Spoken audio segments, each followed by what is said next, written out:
Muy buenos días, señor presidente, y a todos los que componen el panel y a todos mis compañeros. Janet Ramón, de Canal 8, Tu Nueva Visión, con sede en Comalcalco. Bueno, mi pregunta va dirigida precisamente en una cuestión de educación.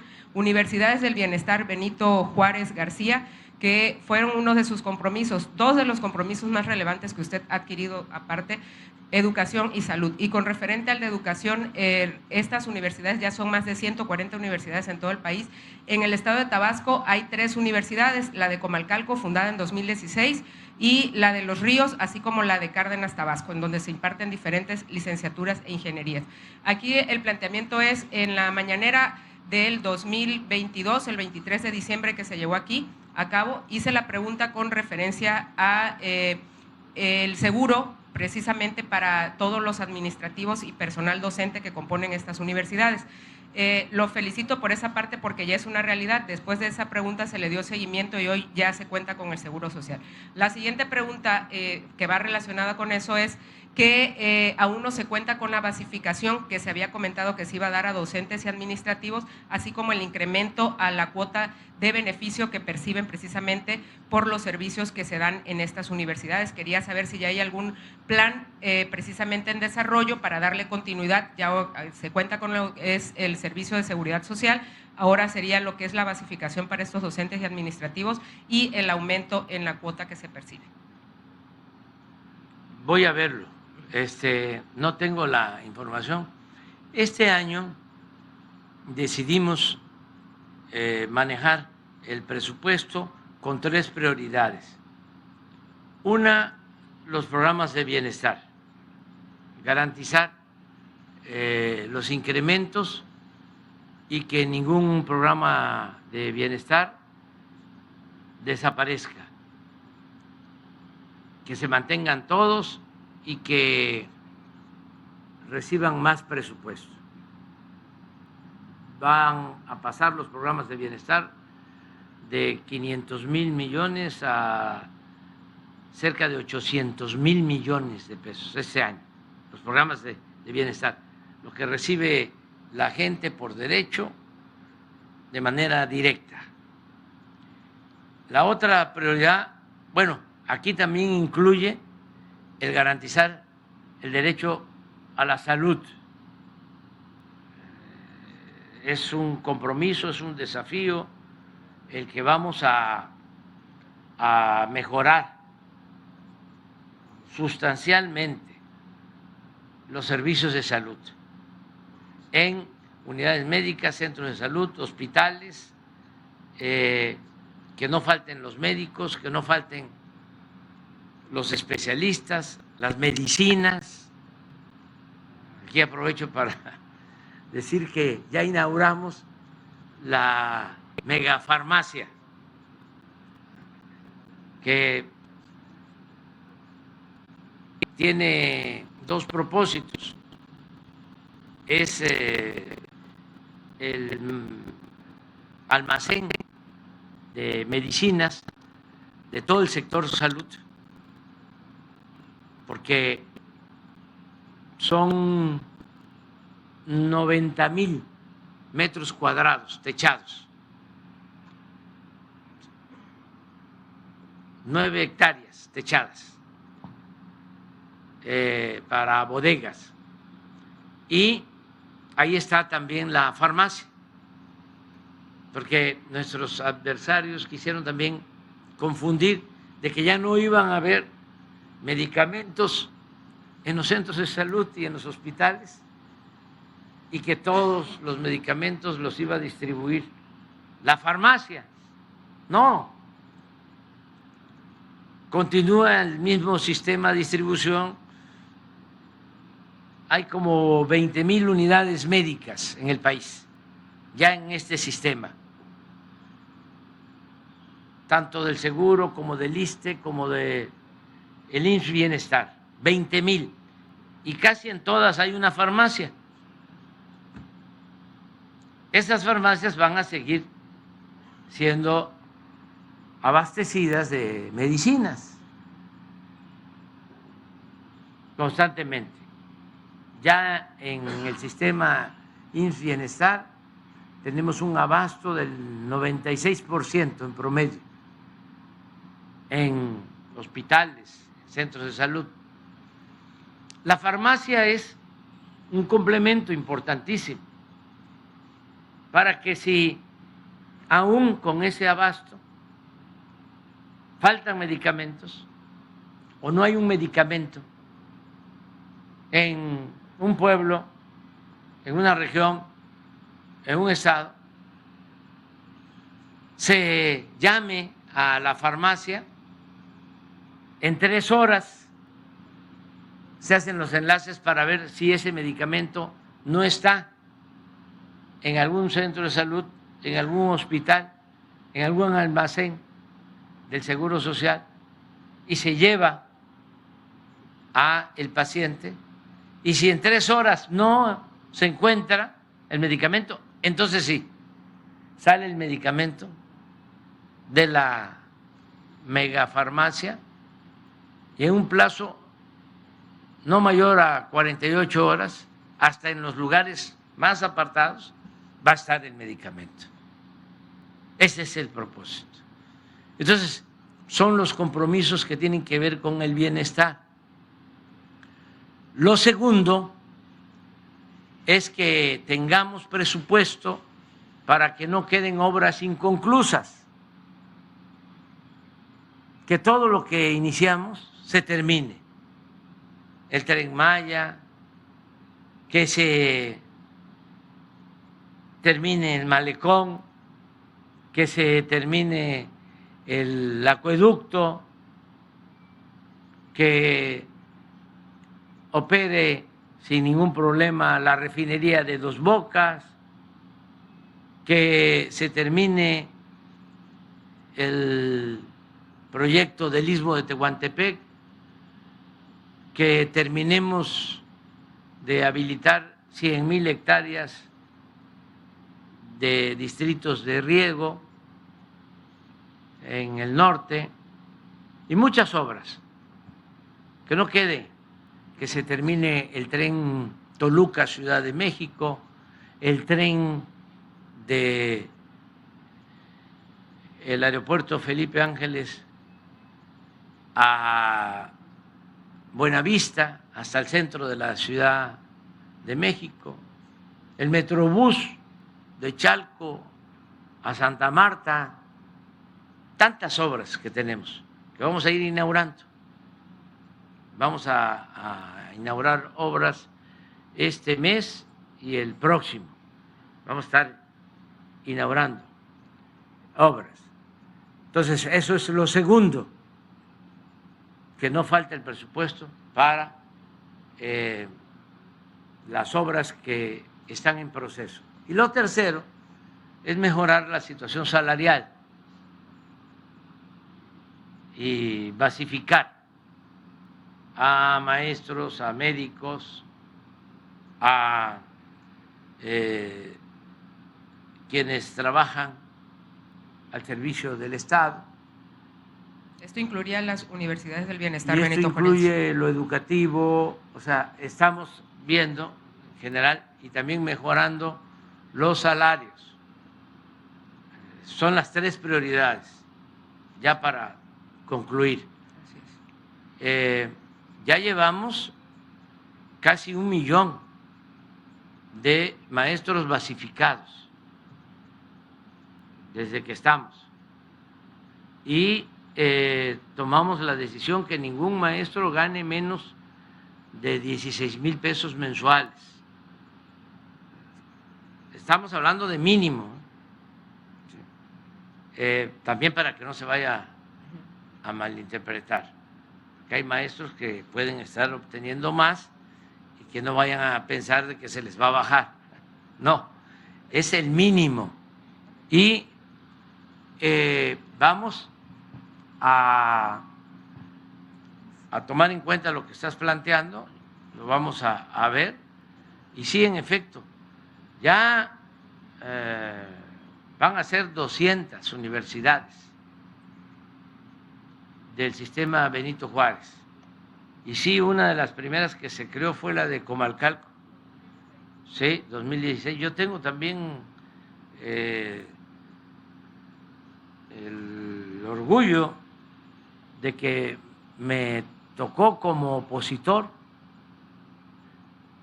fundar la Universidad de la Chontalpa, en Cárdenas. Me han tocado cosas importantes que se hicieron cuando yo no tenía ningún cargo. Les platico que los libros de secundaria los tenían que comprar los padres. Y cuando llego a ser dirigente de un partido y empiezan a entregar bastante dinero a los partidos, yo me inconformé y era yo dirigente. Estaba yo entrando, llegando, y me dijo el presidente Zedillo: le voy a ver cobrando el cheque. Y le dije, posiblemente, no me acuerdo, que se iba a quedar con las ganas. Y en efecto, ese partido recibía como 5 millones de pesos al año y de repente 200 millones al año.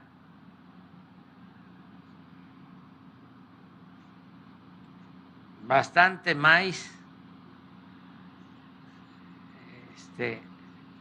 Y no era maíz con gorgojo. ¿Qué hicimos? Bueno, pues decidimos no usar el dinero para asuntos de partido. Se crearon unas oficinas y unas casas para defender a los paisanos migrantes. Se le dieron becas a huérfanos, a viudas, porque se olvida, pero en la época de Salinas asesinaron a cerca de 600 luchadores sociales de nuestro movimiento y quedaron viudas y huérfanos. Y se creó un fideicomiso para entregarle las becas a los huérfanos y a las viudas. Y lo tercero fue que entregamos los libros de secundaria de manera gratuita en los municipios donde gobernábamos. Y el enojo de Zedillo lo llevó a que primero querían prohibir que entregáramos nosotros los libros de manera gratuita. Era secretario de Educación Miguel Limón. Y como no pudieron, decretó Zedillo a partir de entonces que los libros de secundaria se iban a entregar de manera gratuita a todos los estudiantes, porque hasta entonces se entregaban de manera gratuita los libros solo de primaria, y a partir de ahí se empezaron a entregar de manera gratuita los libros de secundaria. Les cuento otra también importante. Sin tener cargo, por nosotros se permitió a los partidos contratar tiempo en radio y sobre todo en televisión, porque hasta 1997 ni pagando nos transmitían mensajes en televisión a quienes éramos opositores, aún contando con partidos legalmente registrados. Y a partir de entonces, por gestiones nuestras y protestas nuestras, se permitió por primera vez que se contrataran tiempos en televisión a los partidos. O sea, sí han habido cosas importantes, aportes importantes. Por eso yo, cuando dicen cargos, y sí, son importantes los cargos, pero hay que pensar más en los encargos, más que en los cargos. Es qué puede uno hacer en beneficio de otros, no qué nivel va uno a alcanzar o qué cargo se va a tener. Hay servidores públicos que más que el cargo, lo que aportan para el desarrollo del país, para el bienestar del pueblo, es mucho más que el cargo. Aquí está el caso del secretario de la Defensa. Pues es importante el cargo, pero todo estaba pensado para tareas militares. Y en las misiones de la defensa, en las 5 misiones, había una, la cuarta misión, que tenía que ver con el apoyo de la Secretaría de Defensa y del Ejército para el desarrollo nacional, contribuir en la creación, en la construcción de obras para el desarrollo nacional. Esa misión pues no se aplicaba. Y ahora se aplica muchísimo porque los ingenieros militares están haciendo grandes obras y tiene que ver con esa misión. Entonces, es el cargo, pero también el encargo. Lo mismo la Secretaría de Marina.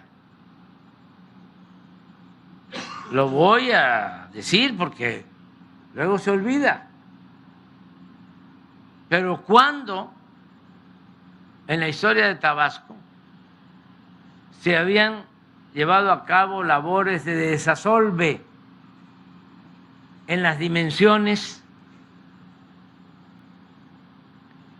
en los volúmenes de desasolve que ahora ha llevado a cabo la Secretaría de Marina?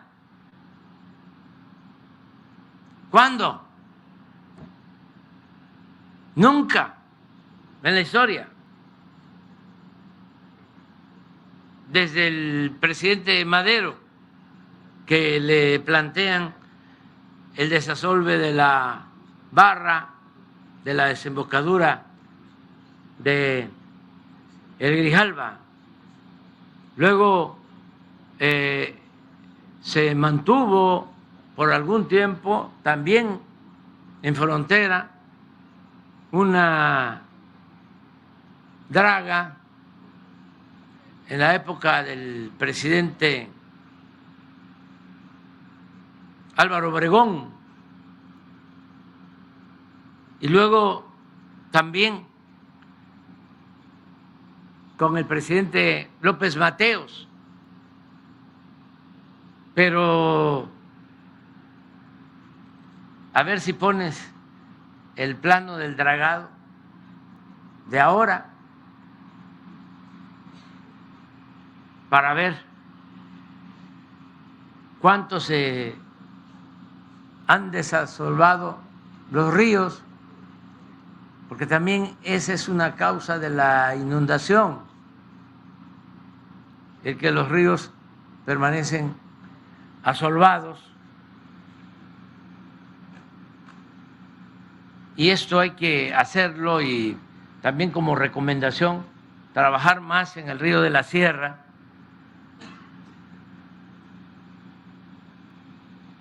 Pero ese es el trabajo.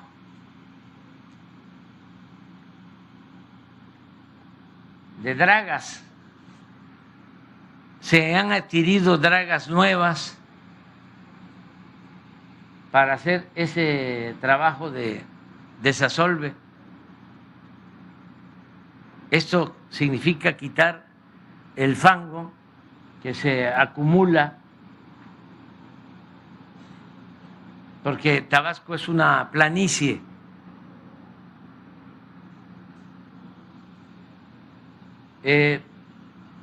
Entonces, todos los ríos vienen de Chiapas, de la parte alta, y vienen arrastrando lodo y se van taponeando los cauces de los ríos, y esta es una labor importante para que en épocas de lluvia no haya desbordamiento, o sea, menor el desbordamiento. Es profundizar los cauces, que no se salga de cauce el agua, y también ahora tenemos más control de las presas, que era un problema. ¿A qué habían llegado los neoliberales corruptos? Les cuento, en el Grijalva hay 4 hidroeléctricas, infraestructura que se hizo con ingeniería mexicana, inversiones públicas muy importantes, además con el propósito de control de las avenidas y de generar energía eléctrica barata y no contaminante, porque es energía limpia la que se produce en las hidroeléctricas. Empiezan a entregar los permisos para las empresas extranjeras para generar energía eléctrica desde Salinas, que reformó una ley secundaria violando la Constitución para entregar las concesiones a particulares, sobre todo extranjeros, y empiezan a limitar la generación de energía de la Comisión Federal de Electricidad, y crearon un sistema para que se decidiera qué plantas podían subir la energía generada a las líneas de transmisión y qué plantas no. Pues toda la preferencia se la daban a las plantas privadas, eran las que tenían el llamado despacho de energía, eran las que subían primero y se pagaba muy cara esa energía. Y estas plantas hidroeléctricas se mantenían subutilizadas. Si una hidroeléctrica tiene 4 o 5 turbinas, solo se usaba una para que no compitiera con la empresa particular. Entonces la infraestructura pública estaba parada. Adicionalmente, como si fuese poco, los embalses, las presas estaban llenas de agua porque no se turbinaba. Y cuando venían los tiempos de lluvia, de huracanes, como ya estaban los vasos de las presas llenas, tenían que sacar todo el agua y por eso inundaban Tabasco. No les importaba. nos pasó, bueno, tengo aquí varias anécdotas que contarles, pero ¿qué intereses? Porque yo vine aquí ya siendo presidente y dije, no se va a volver a inundar Tabasco. ¿Y qué creen? Se volvió a inundar como al año, porque no podía el gobierno con estos organismos supuestamente autónomos que fueron creando durante el neoliberalismo para proteger a las empresas extranjeras. Gobiernos paralelos, que a mí no me ha dado tiempo de irlos quitando, porque hay que desmontar, hay que desmantelar todo eso que crearon para favorecer a las empresas particulares, empresas extranjeras, en contra del interés público, porque lo que les importaba era el lucro, el que ganaran dinero los particulares y que repartieran dinero a funcionarios